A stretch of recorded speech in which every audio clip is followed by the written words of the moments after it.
Hi, this is Phil Newman from Longevity.Technology, and today I'm joined by Yakov Ozer, who is the CEO of Healthy Longevity Guide.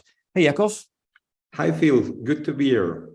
Well, great to have you here. And can you tell us, firstly, before we get into some detailed questions, Yakov, what is the mission of Healthy Longevity Guide? Well, at Healthy Longevity Guide, we do believe that in order to provide longevity at scale for a general public across the globe, we have to train and to empower primary healthcare professionals and wellness professionals that are working with general public all across the globe. That's what Healthy Longevity Guide is coming to do. We create an educational and business enablement and empower platform for those healthcare and wellness professionals that are eager to integrate longevity advisory into their practice. So what type of membership do you have? I mean, are these individuals like nutritionists, or do you have physicians and maybe even membership organizations? Our platform, it's open to everybody, but in order to make it a more efficient one, we work as with individuals like doctors, health nutritionists, dietitians, health coaches, and so on. And we do work with healthcare organizations that employ several thousands of physicians in different locations, mainly in US, but also in UK. And these organizations, is this a mixture of clinically trained physicians, like, proper doctors, as opposed to other trained professionals like nutritionists? Is there a balance between the two? I would say that more of them are coming from the healthcare providers industry, which is reasonable. If I may speak a little bit about what's going on in the United States. So only 14% of the physicians in the United States have stated that they did receive any kind of training in longevity or healthy lifespan extension or in lifestyle medicine. From the other side of the picture, many of the physicians in primary care, family medicine, internal medicine, general practitioners in the United States were hit the most by the losses caused by the pandemic.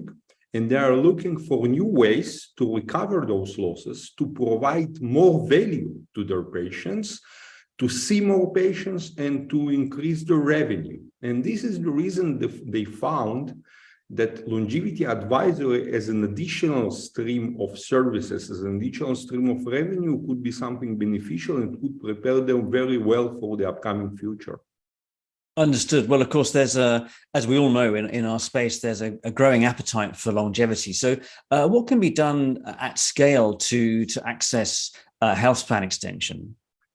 Well, very good point. So as you know, this field is an emerging one and it's developing quickly and rapidly. And it does take an effort to keep up to date with all the developments in the longevity field. This is the reason we at Healthy Longevity Guide actually curate, aggregate, and prepare a lot of very practical content, a clinical layer, if you would like. So those physicians and those wellness professionals that obviously have a limited time, they will be able to quickly go over very practical, specific guides of the evidence-based therapies and approaches in longevity medicine. They will be able to quickly understand what is beneficial for their patients, considering some level of personalization, of course, because as we know, longevity journey is a personalized and measurable one.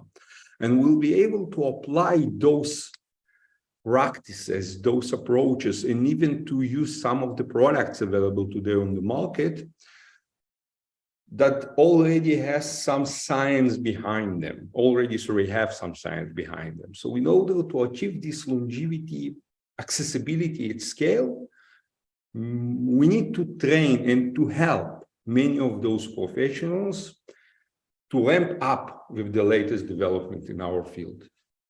And this ramping up, I mean, what do you think the barriers are to scaling up? Obviously, there are advantages to it, but how do you bridge that gap? I mean, is this all about education? It's a very interesting question, and I want to refer to the interview you made with Dr. Bischoff. They're doing a great work. by introducing the longevity practices, longevity approaches to universities. So those young medical doctors that are finishing universities right now will be much more better prepared for the future work and future health span extension of their patients. But currently, those doctors that were in medical schools 10, 15, 20 years ago, they have very little to none to zero knowledge about the longevity. So we actually want to give them an educational layer of a proven, evidence-based, objective information. Because there is a mess out there. You can find ideas and you can find studies and you can find opinions in every direction. We give them an ability to access a vetted, verified products in longevity space, mostly diagnostics, of course, and supplements that already has some demonstrated science behind those products. And we give them the ability to integrate those products in the longevity journey of their patients and customers. We give them an ability to understand how they are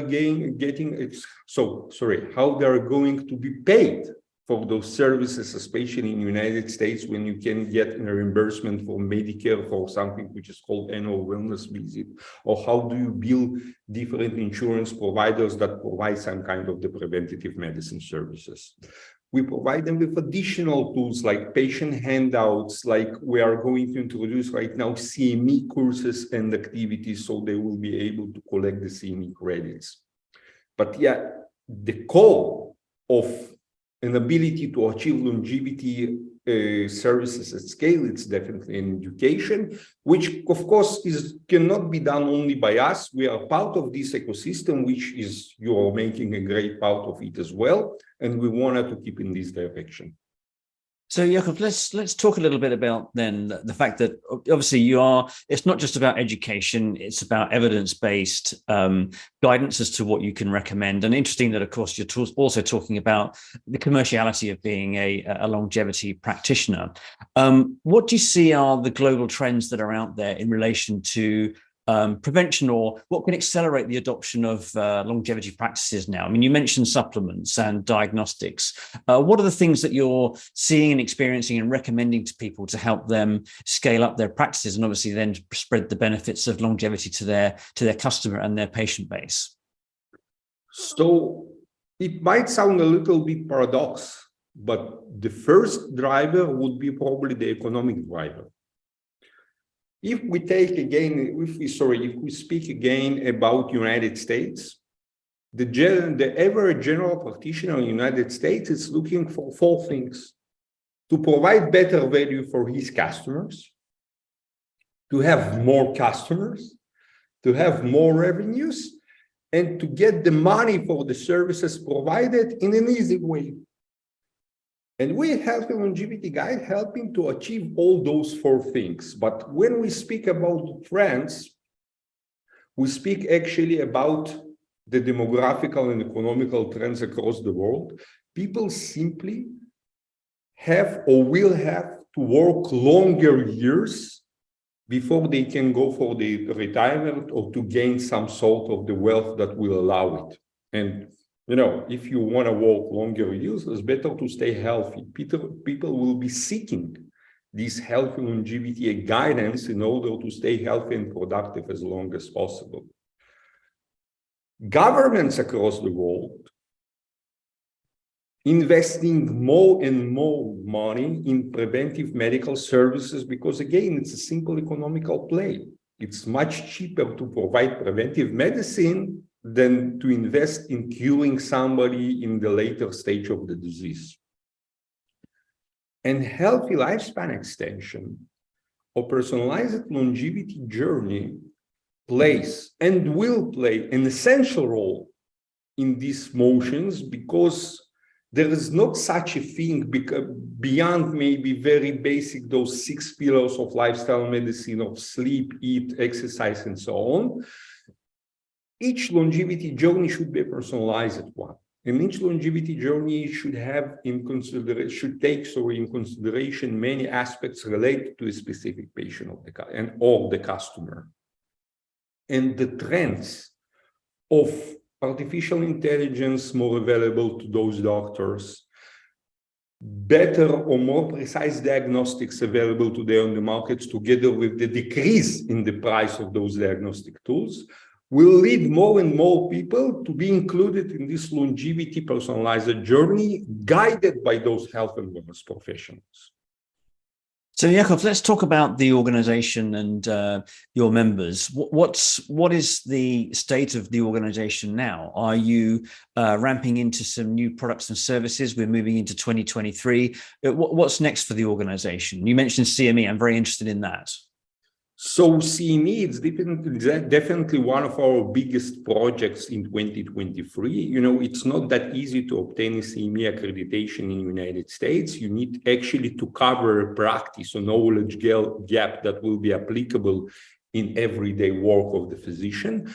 And we are happy that we are on a sure journey towards the development of the CME activities. The first one will be running in January as a webinar, but we will be developing more and more CME activities in shape of the courses, mainly available online for those physicians. So those that have to obtain the CME credits in order to retain their licenses, in order to be promoted, will have an ability to choose a specialization in healthy lifespan extension and longevity medicine as part of the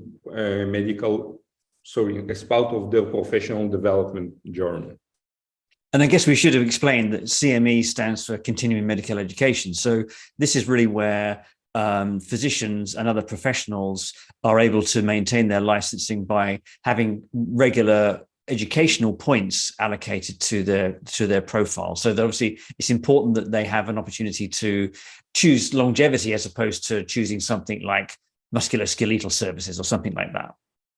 Correct. And beside the fact that it's a great educational point for them, as we already said, it's a great economical driver to increase the revenue of their practice by simply seeing more patients or driving, for example, more annual wellness visits. It is a procedure in the United States that it's fully covered by Medicare for the Medicare eligible patients, in which the patient is able to plan together with the doctor the future of his health, regardless of his current medical condition. It means you don't have to be sick in order to have an annual wellness visit. That's very interesting. So there is actually a reimbursable code for Medicare for effectively for managing your longevity. That's right. There is a CPT code for annual wellness visit, and unfortunately today annual wellness visits in the United States are heavily underutilized. It's a little bit less than 50% of the eligible doctors drive annual wellness visits, simply because annual wellness visit, it does require a time investment and does require a meaningful medical content and context. And healthy longevity guide or longevity medicine in general, or healthy lifespan extension journey, can provide this meaningful content and context for the annual wellness visit. So the doctor will be able not only to plan the next 12 months for his patient, but he will be able to include in his report also some metrics. And the next visit, after the 12 months, he will be able to measure those metrics and to understand wherever the longevity journey works for his patient or not. And, you know, just maybe in addition, neither insurance providers, neither Medicare don't particularly like when during annual wellness visit, some general blood tests are provided. Simply because, you know, the general blood test has very little to do with an ability to predict the longevity journey or the biological age of the patients. But today, much more precise, better diagnostics are available. Those doctors simply not aware that they are there. And this is one of the missions of us as Health and Longevity Guide, to highlight those possibilities for the general practitioners, for the wellness professionals, so they can know they can do better for the patients.